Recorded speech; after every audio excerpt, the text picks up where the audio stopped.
साथीभाइहरू नमस्कार। बिहानीको सम्पूर्ण नमस्कार। अहिले चाहिँ हामी यो नवलपरासीको डाउनी ठाउँमा आएका छौँ र यहाँ चाहिँ तपाईँको चाहिँ ठुलो लामबद्ध तरिकाको गाडीको ठुलो लाइन छ र बाटो जाम छ। कहीँ बाटो भत्किएको छ, कहीँ गाडी बिग्रिएको छ। अब यो मेन बाटो जुन हाइवे बाटोमा गाडी पास गर्ने ठाउँ पनि छैन है। एकदम बिजोग भएर यहाँ हामी बसिरहेको अवस्था छ। हामी चाहिँ दाङमा चाहिँ कार्यक्रमको लागि हामी जाँदै गर्दाखेरिको दृश्य हो यो। यसरी देख्न सकिन्छ हामी यो हरेक ठाउँमै नेपालको समस्या रहेछ भन्ने कुरो पनि महसुस भइरहेको छ। यहाँले यसरी देख्न सकिन्छ। यसरी यहाँ बाटोको अवस्था यस्तो छ। बाटो हेर्नु है, बाटो हाम्रो हाइवे बाटो हेर्नु है। ल बाटो यो नवलपरासी ल नवलपरासीमा छौँ अहिले हामी। यस्तो छ बाटो। यो पैदल हिँड्ने बाटो पनि छैन, हाइवे बाटो पैदल हिँड्ने बाटो पनि छैन। अनि गाडी कति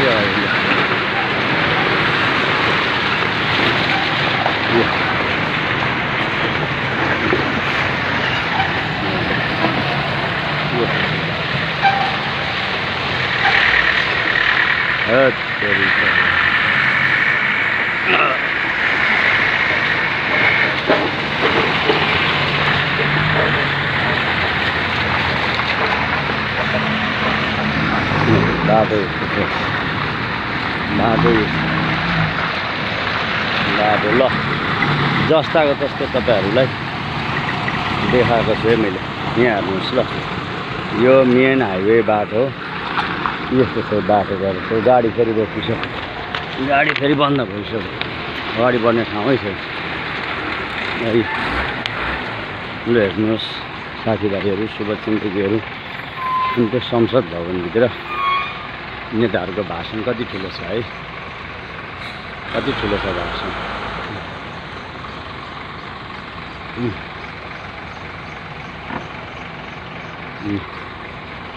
यस्तो छ अवस्था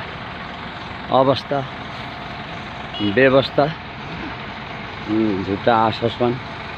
ल जस्ताको तस्तै तपाईँहरूमा अहिले दाङतर्फ जाँदै गर्दाखेरि नवलपरासीमा निकै लामो समय भइसक्यो हामी पनि यो बाटोमा बसेको। बिहानदेखि यो बाटोमा बसिरहेको छौँ। ल यस्तो छ।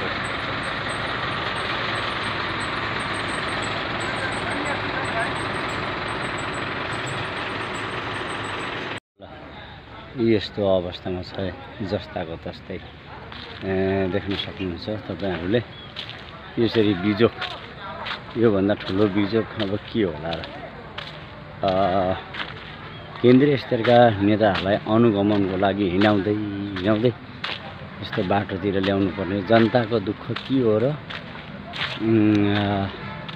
राष्ट्रमा के समस्या निम्त्याएका छौँ भन्ने खालको कुराहरू पनि उहाँहरूलाई महसुस गर्ने एउटा वातावरण चाहिँ बनाउनै पर्छ अब नेपाली नागरिकले। हेर्नुहोस् अघि यहाँ झन्डै हुनुहुन्थ्यो, एक गिलास रक्सीमा र एक चेप्टो मासुमा भोट हालेको कारणले यो समस्या आएको हो र अब आउँदा दिनमा त्यो गतिविधि हुनु हुँदैन भनेर यात्रीहरूले पनि बोल्दै गरेको हामीले सुनेका छौँ। धेरैजना आक्रोश हुनुहुन्छ यहाँनिर। ल यस्तो छ अवस्था।